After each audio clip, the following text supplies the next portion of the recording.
से लेकर कन्याकुमारी तक, गुजरात से लेकर अरुणाचल तक,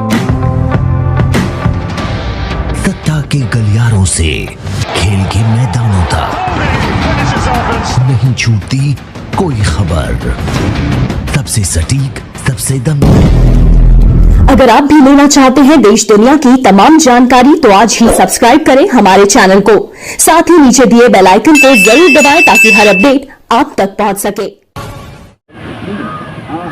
नमस्कार दोस्तों, मेरा नाम खुशबू कुमारी है और आप देखना शुरू कर चुके हैं राजस्थान मोर्चा न्यूज़ चैनल। अगर आप इस चैनल को सब्सक्राइब नहीं किए हैं तो तुरंत सब्सक्राइब कीजिए ताकि देश विदेश का छोटी बड़ी ताज़ा खबर आप तक पहुंचती रहे।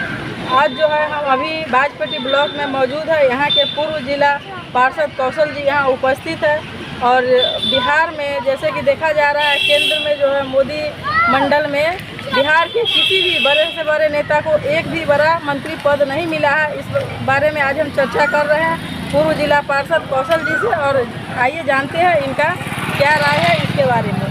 सर, सबसे पहले आपका मेरे चैनल में बहुत बहुत स्वागत है। धन्यवाद। सर, आप अपना नाम बताइए। कौशल किशोर यादव है, पूर्व जिला पार्षद। सर, तो केंद्र मंडल में जो है हमारे बिहार के किसी भी नेता को बड़ा मंत्री पद नहीं मिला है, इसके बारे में आपका क्या कहना है? ये तो प्रधानमंत्री का विशेषाधिकार है और उस मंत्री लायक जिनका जितना कद था, जो समझा है एनडीए के नेता लोग, चाहे नरेंद्र मोदी जी हो, नीतीश जी हो, ये लोग जिसको जितना समझे कद्दावर या लायक, उस लायक से इनको पद दिया गया है। एनडीए के साथ रहकर नीतीश जी न है 12 को जो है एमपी लाए हैं, उसके बाद भी उनका कद वैसा नहीं उनके नज़र में आया कि उनको कोई मंत्री पद, रेल मंत्री का डिमांड किए थे, उनको मिलना चाहिए। नीतीश जी का कद नहीं हम कर रहे हैं, बल्कि बनेंगे मंत्री भारत सरकार में जो 12 एमपी हैं या राज्यसभा सदस्य 3 हैं जेडीयू के, उसी में से ना, उसमें उसका कदावर नहीं हो रहे होंगे या निश्चित नीतीश जी वैसा नहीं चाहे होंगे। नीतीश जी तो आज क्या कहते हैं किंग मेकर हैं भारत सरकार के। नीतीश जी चाह लेंगे तो जो चाहेंगे वो मंत्रालय देगा, झुक करके देगा बीजेपी वाले लोग, नरेंद्र मोदी, अमित शाह लोग। लेकिन नीतीश जी भी नहीं चाहते होंगे। मतलब आपका कहना है कि नीतीश जी किंग मेकर है, लेकिन फिर भी उनको जो है रेल मंत्री का पद नहीं मिला, इसका मतलब उन्हीं का कमी है। नीतीश जी नहीं चाहते थे कि उनको रेल मंत्री का पद मिले। निश्चित रूप से अगर रेल मंत्री, अगर आपके हिसाब से अगर रेल मंत्री के लिए दावा ठोके थे तो निश्चित रूप से मजबूती से दावा नहीं ठोके थे, एक फॉर्मेलिटी प्रस्ताव दिए होंगे। अगर ये अपना दावा मजबूती से रख देते कि नहीं हम रेल मंत्रालय लेंगे ही, तो निश्चित रूप से इनको रेल मंत्रालय मिल जाता। लेकिन ये जो है चुनाव से पहले तो बिहार को विशेष राज्य का दर्जा दिलाने का बात कर रहे थे। हाँ। और विशेष दर्जा क्या, इनको तो खुद का रेल मंत्री का पद भी नहीं मिला है। विशेष राज्य का दर्जा भी नीतीश जी अगर ईमानदारी से चाहेंगे तो मिल जाएगा। ईमानदारी से नहीं चाह रहे हैं, ये राजनीतिक रोटी सेक रहे हैं। जब ये किंग मेकर है, भारत सरकार के बना सकते हैं ये, तो फिर क्या मजबूरी है जो विशेष राज्य का दर्जा नहीं देगा? कहीं ना कहीं इनकी मजबूरी है। ये गठबंधन की राजनीति में दूरगामी सोच के चलते ये अपना स्टैंड कड़ा रुख नहीं अपना पाते हैं। नहीं तो मान लीजिए कि विशेष राज्य का दर्जा क्यों नहीं देगा, तो हमारी क्या मजबूरी है एनडीए की सरकार को बना के रखना? यदि जनता के प्रति आप लॉयल हैं, नीतीश जी यदि बिहार के प्रति लॉयल हैं, तो अगर विशेष राज्य का दर्जा नहीं दिया, रेल मंत्रालय नहीं दिया, तो फिर प्रधानमंत्री नीतीश जी को थोड़े बनना है, प्रधानमंत्री तो नरेंद्र मोदी जी को बनना है। तो हम समर्थन क्यों करेंगे हम एनडीए को? आपका मतलब है कि नीतीश जो है बिहार के जनता के साथ धोखाधड़ी से जो है वोट लिए हैं? धोखाधड़ी नहीं कर रहे हैं, आज दूरगामी राजनीति के चलते ही नीतीश जी का स्टैंड केंद्र सरकार के यहाँ कड़ा नहीं हो रहा है। क्योंकि आने वाले समय में सर पर विधानसभा चुनाव है और इनको मुख्यमंत्री बने रहना है। हाथी के खाने के दांत अलग होते हैं, दिखाने के दांत अलग होते हैं। तो ये कोई भी अपना कुल्हाड़ी पैर में नहीं न मारना चाहता है। एनडीए के साथ हैं तो आने वाला कल भी इनका उज्जवल रहेगा, तो वो अपना कल देख रहे हैं। वर्तमान तो चल ही रहा है जो इससे चल रहा है। मरती है तो मरती रहे क्या?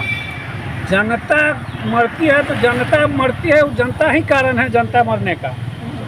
क्योंकि भूखा रोटी का, रोजगार का, नौकरी का, सड़क का, पानी का, बिजली का, सिंचाई का, हम चाहते हैं एक वोट के बदले हमको सुख सुविधा मिले, हमको इंदिरा आवास मिले, हमको पेयजल की सुविधा मिले, हमको हॉस्पिटल में दवाई की अच्छी व्यवस्था हो, खाद बीज की व्यवस्था हो। एक वोट के पीछे जनता उम्मीद रखती है प्रतिनिधि से ये बेहतरी का, अपने खुशहाली का। लेकिन वोट वोट तो उस बेहतरी के लिए नहीं देते हैं, वोट तो देते हैं जात पर, धर्म पर, मजहब पर। यानी भूख है रोटी का, खाइए पीजिएगा ताड़ी दारू तो ही मरेगा।